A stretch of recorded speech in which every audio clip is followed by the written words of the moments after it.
The Speedway Classic was a failure for the Reds. It was a failure for the fans, and it was an overwhelming success for Rob Manfred. We're talking Bristol, baby, on today's Locked On Reds.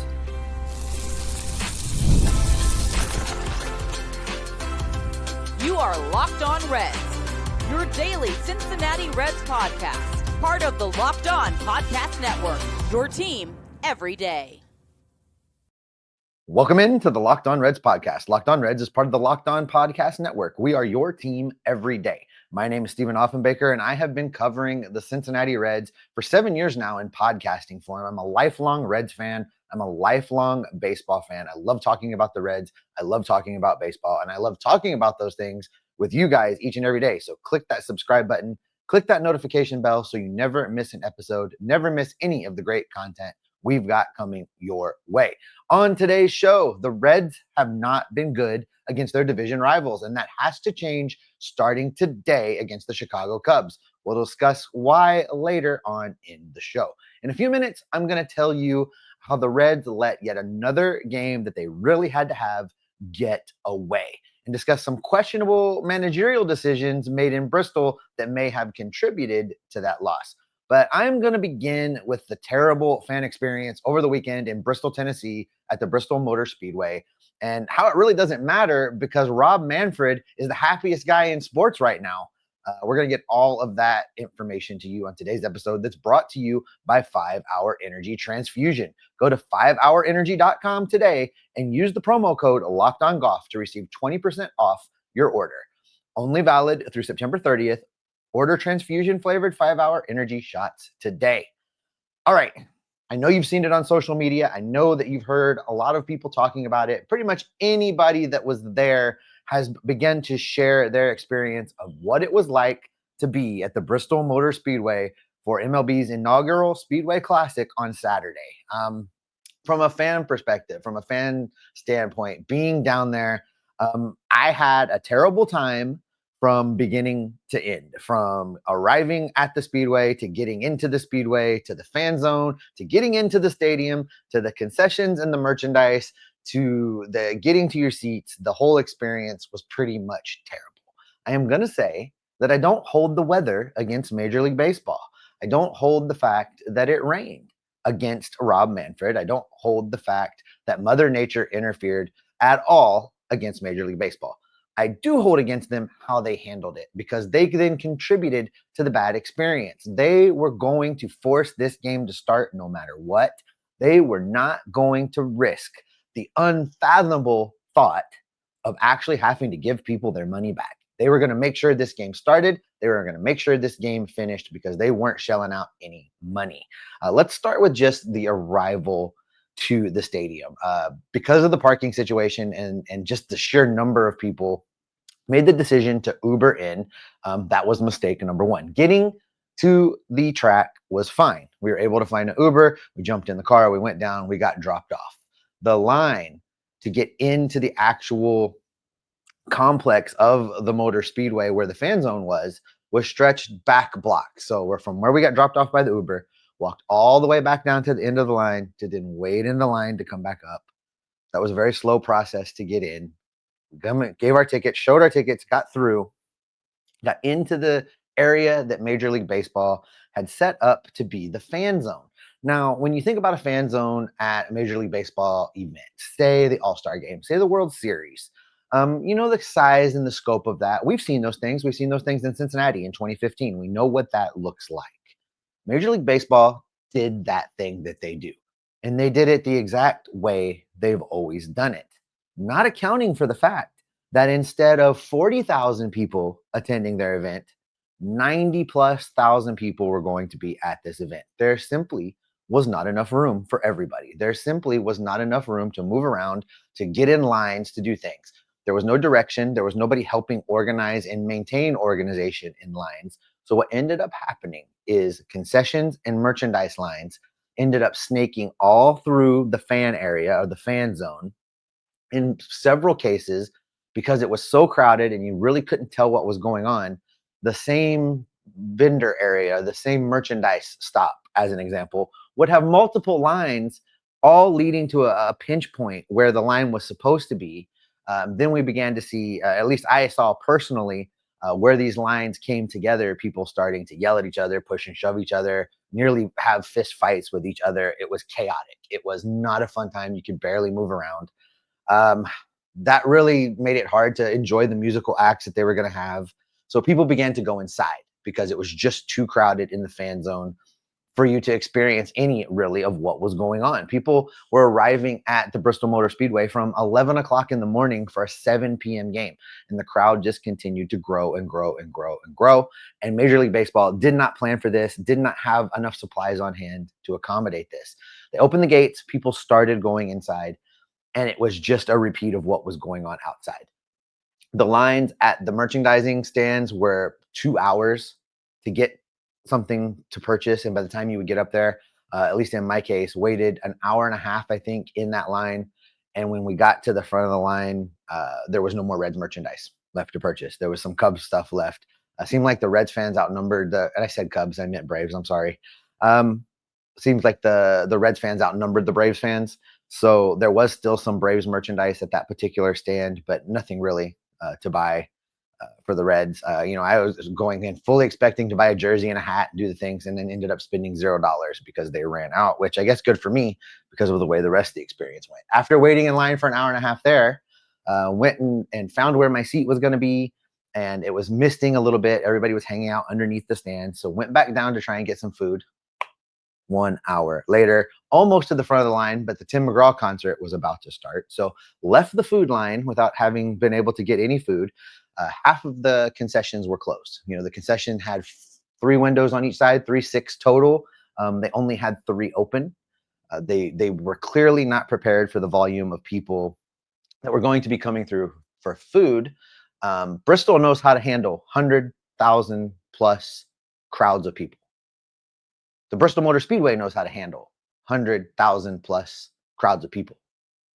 The way that they do that is they allow people to bring their own food, their own drinks, soft-sided coolers. They can come and experience the event. They can bring their own stuff if they want to. They're not trying to squeeze every single penny out of them that they can. Well, that's not Rob Manfred. Major League Baseball prohibited you bringing in anything at all. You had to use the concession stands if you wanted a drink, if you wanted something to eat. The Bristol Motor Speedway could not handle that many people at the concession stands all at one time. This was Rob Manfred's fault. This was Major League Baseball being greedy. That's why the concession lines were the way that they were. That's why they ran out of food. That's why people had such an awful experience. But I left that line to go listen to the Tim McGraw concert because if anything, I was going to get to hear some good music. So I went and I found my seat and was ready for a good concert. Tim McGraw takes the stage, and the sound quality was absolutely terrible. Now, I bet there were places in the Speedway that it sounded good, but where I was, there was speakers positioned to the left to bring sound into the crowd far away, but the stage was down to the right, and those 2 speakers were competing each other with a delay. So everything was just garbled, and you really couldn't enjoy the show. So 0 for 3 now. The fan zone was terrible. The concession and merchandising experience was terrible. The concert sound was terrible. And now we get to game time. They do the intros. It was fine. I wasn't overly impressed with the show that Major League Baseball put on, but it was cool watching the players ride around the track in the back of the trucks. I felt bad for Tony Santillan. They made him ride with Mr. Red. Odd number of players, right? For this game, they added a 27th man. They couldn't have crowded 3 players into one truck, but instead they put Tony Santillan with Mr. Red, and I felt bad for him. It looked like he was in timeout, that they were just making him go to the back of the class.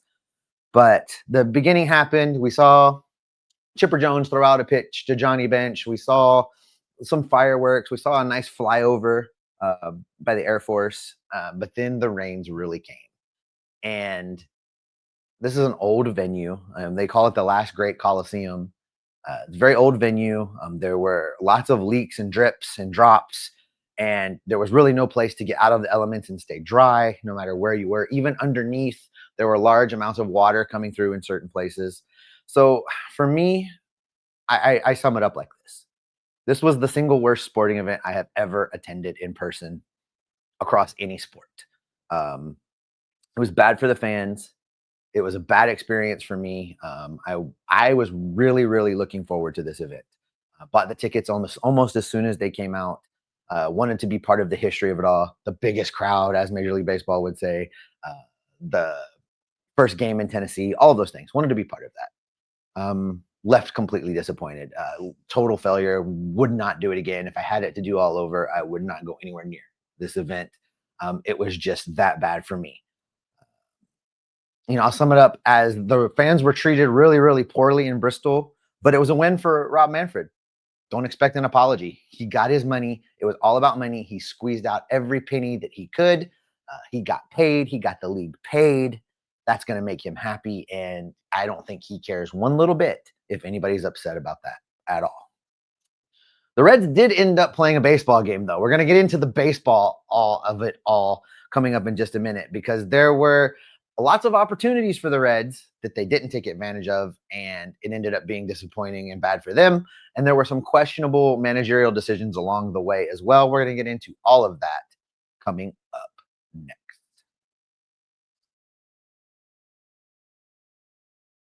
Time to fuel up and turn it up with 5-Hour Energy Transfusion. It brings the bold grape, ginger, and lime flavor of your favorite golf drink, minus the alcohol, into a quick, energizing shot. Whether you're sinking birdies or making memories with your friends, like going and helping Jeff Carr find his ball out of bounds, that's where he always is. Or maybe you're making a hole-in-one. You're going to have plenty of energy for your game with 5-Hour Energy Transfusion. Let's be honest, some days on the course or even off of it, you just need an extra boost to stay sharp and energized. You guys all know that I live in Hawaii. The courses I get to play are beautiful, but it is hot and sunshiny out there, and 5-Hour Energy gives me that extra boost to just keep going and be able to finish that round of 18. Golf is all about good times with good people and good flavors, of course. The grape, ginger, lime flavor gives you the best parts of your clubhouse go-to without chasing down the beverage cart.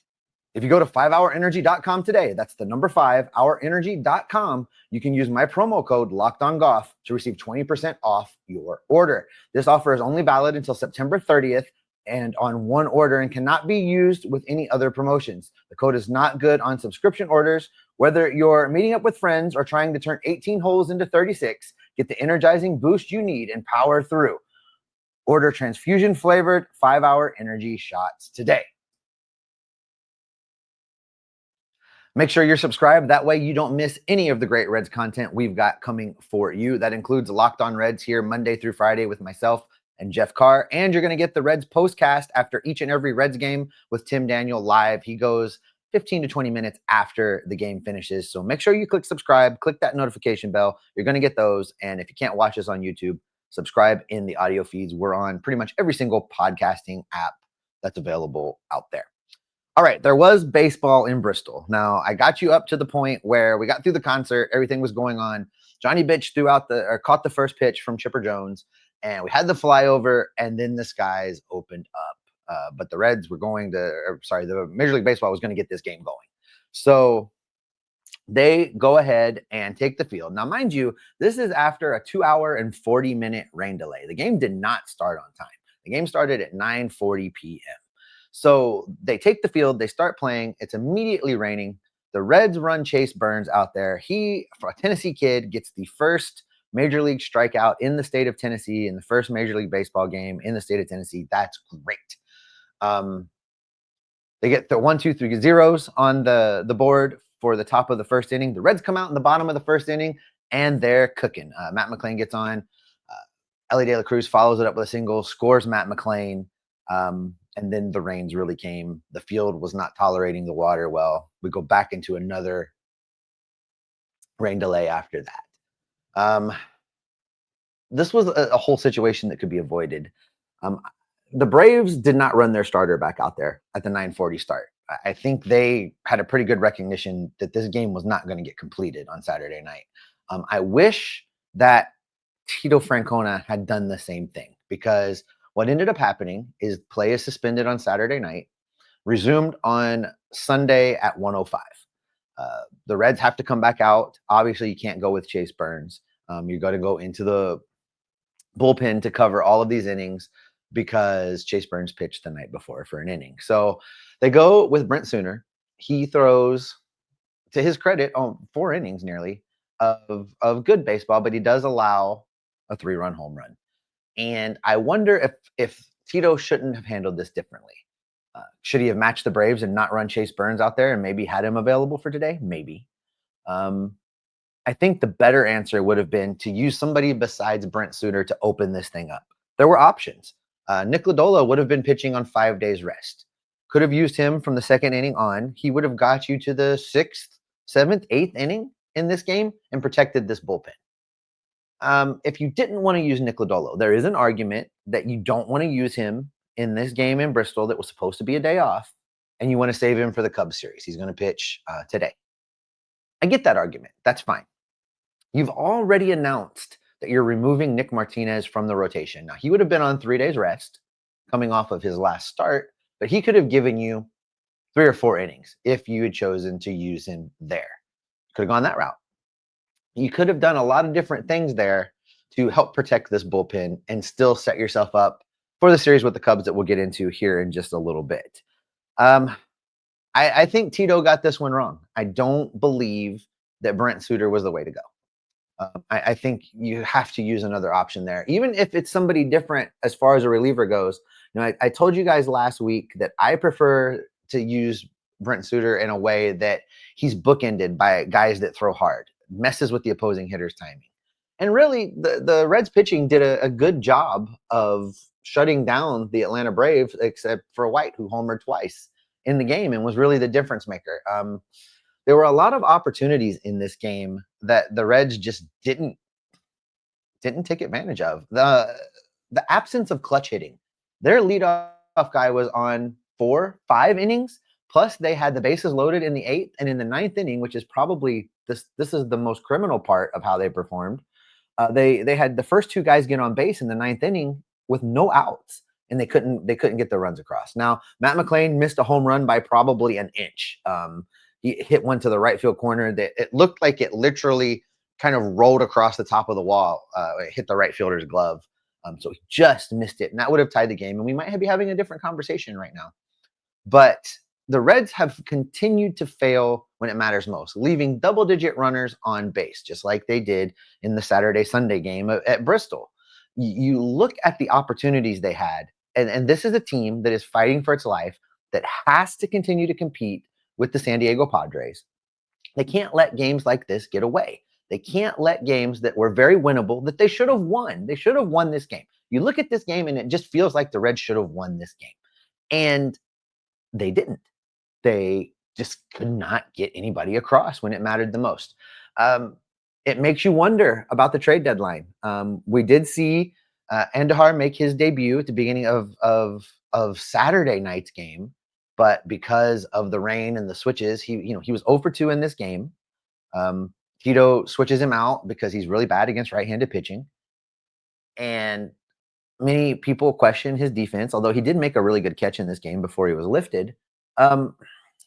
It makes you wonder why they didn't go get a big bat, why they didn't try harder to get somebody that could be clutch, that could be a true number 4 hitter, because Austin Hayes is not it. He is not a cleanup hitter.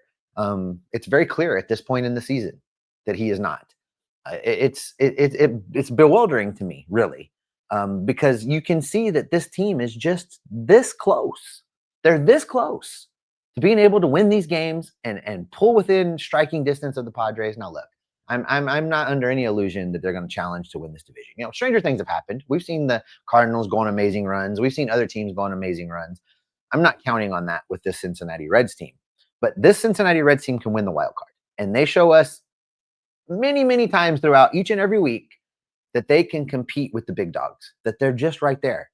They needed just that one more spark, that one more bat, that one more bopper. But that's kind of the story, right? It's been the story with this team for a long, long time. It hasn't gotten any better. Nick Krall did not address it, and whether that's through fault of him or through fault of the Castellini ownership group in not allowing him to go get a guy, the fact remains they didn't go get a guy. And it really makes you wonder if they're going to be able to catch a San Diego Padres team that really upgraded tremendously. The Reds have the talent there. We see it. I saw you guys in the comment sections, and not all you guys, but some of you guys. I saw you in the comment sections after the game, specifically targeting Elly De La Cruz for not being clutch. But none of these guys were clutch. Elly wasn't the one batting every single inning when the leadoff hitter got on. This is a team-wide problem. I'm not going to focus that all in on Ellie, but Ellie is one of them. Ellie has to deliver in that moment in the ninth inning. That's where we're waiting for him to turn the corner, right? Tremendous talent. His numbers are great. He's improved many aspects of his game. There's still work to do defensively. There's still work to do on consistency. There's still work to do on being clutch, being that guy you can count on. Hopefully he figures it out. I hope he figures it out. The Reds need him to figure it out because there's no power back coming right now. And if the Cincinnati Reds are going to fight for this wild card spot, more than just Ellie is going to have to become clutch. They're going to have to take advantage of opportunities when they have men on base. They're going to have to stop leaving double-digit men left on base in these games. We saw it a couple times throughout this Atlanta series. So the time is now because they had every opportunity to win in Bristol, and they simply let it get away. So here's where we're at in Bristol. Terrible fan experience. Terrible experience for the Reds. They needed to win this game. And Rob Manfred wins because he gets all the money. There's Bristol for you in a nutshell, folks. But listen, the Reds have been bad all season long against opponents from the National League Central. And that has to change starting today in the Windy City. I'm going to tell you why coming up next. Summer sports are in full swing, and whether you're all about baseball under the lights, golf on the green, or high-stakes soccer action, FanDuel is the best way to make every game even more exciting. You're already following the action. Why not make it a little more thrilling? With FanDuel, you can get in on the game while your friends are getting sunburned at the beach. I've been using FanDuel to track my favorite matchups. The app keeps it fresh with daily new promotions and fun ways to bet. Always getting in on the Reds action, betting the money lines, betting the strikeout totals is a fun one for me. I love following along with the Cincinnati Reds. It makes every game just that much more exciting. And if you're new to FanDuel, right now, new customers can bet $5 and get $150 in bonus bets back if your first bet wins. That's right, $5 bet. You win that bet, you're going to get $150 in bonus bets back. Open the FanDuel app today or visit FanDuel.com to get started. If you can't watch us here on YouTube, you can listen to us on your favorite podcasting app. We are on pretty much every single one of them. If you find one we're not on that you need us to be on, send Jeff Carr a message. He's going to make it happen for you. Also, make sure you check out Locked On MLB Game Night. They watch every single game, every single night, so that you don't have to. All right, the Cincinnati Reds have been pretty bad against the division opponents all season long, and a couple of the division opponents for years now. That's going to have to change if the Reds have any hope of hanging on and challenging for this final wild card spot against the Padres, because 50 games of the 50 games that are left, folks, 21 of them are against division opponents. This week, the Reds are playing 7 games in a row against division opponents where they face the Chicago Cubs and then the Pittsburgh Pirates. They've got 3 in the Windy City against the Cubs starting today, and then they go to Pittsburgh for a 4-game set. The Reds have to win 5 of these 7 games. I would love for it to be 2 games in Chicago and 3 games in Pittsburgh. If they want to win more than that, that's great.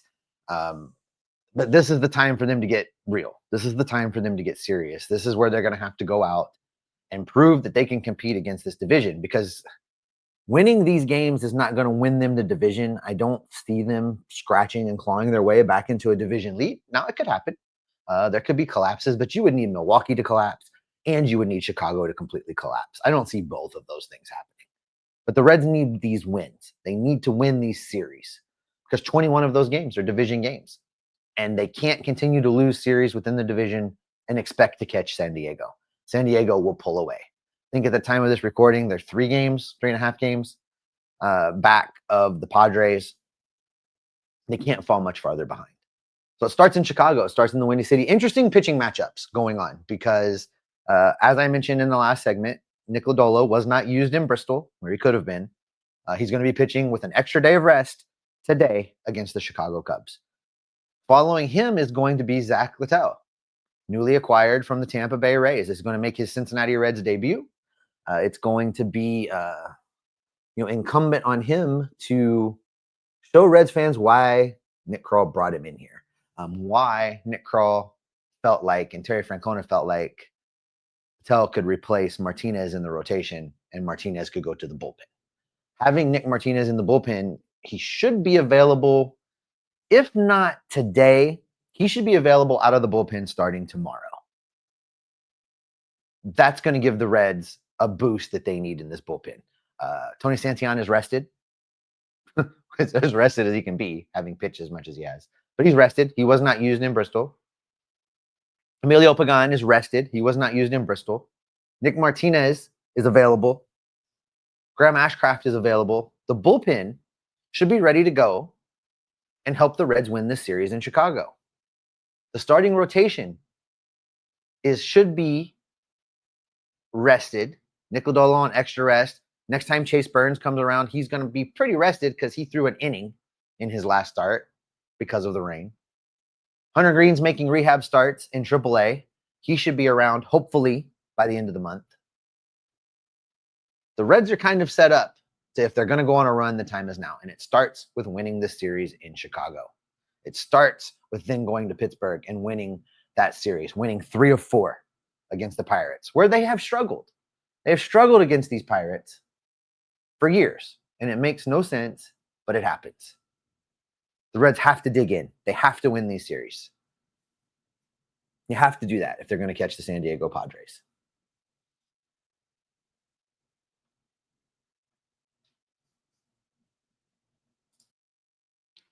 I appreciate you guys being here, giving me an opportunity to kind of vent about the trip down to Bristol, kind of talking about that game. Appreciate you giving us a listen. Get in the comment sections. Click that like button. If you were in Bristol and you had a different experience, a better experience, share it. I would love to hear that some people had a good time because I did not. I would love to hear that some people had a better experience than I did because I had a bad experience. But I would love to hear from you if you had a good time down in Bristol, or if you have ideas on how Major League Baseball could do it better moving forward. Because as far as I'm concerned, this should be the inaugural and the final MLB Speedway Classic. But if you got a different thought, please share it with me. Click the subscribe button, click the notification bell. Get in the comment sections and let us know what you're thinking about where this team is at right now, how they're performing, what you would like to see. We're going to be back in your feeds tomorrow. Jeff will be back with me. Jeff is leisurely returning from the Bristol game via Asheville, I think, taking a little mini vacation while he was down that way. He loves it down there. He'll be back on the show with me tomorrow. We will talk about this first game of the Chicago Cubs series, talk about the Nick Lodolo start, and get you set up for Zach Littell making his Reds debut. Until then, we will keep gathering up the news, the reports, the rumors, and the information to keep you locked on Reds every single day.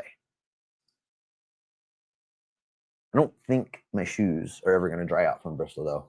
I'm going to have to buy new shoes. Not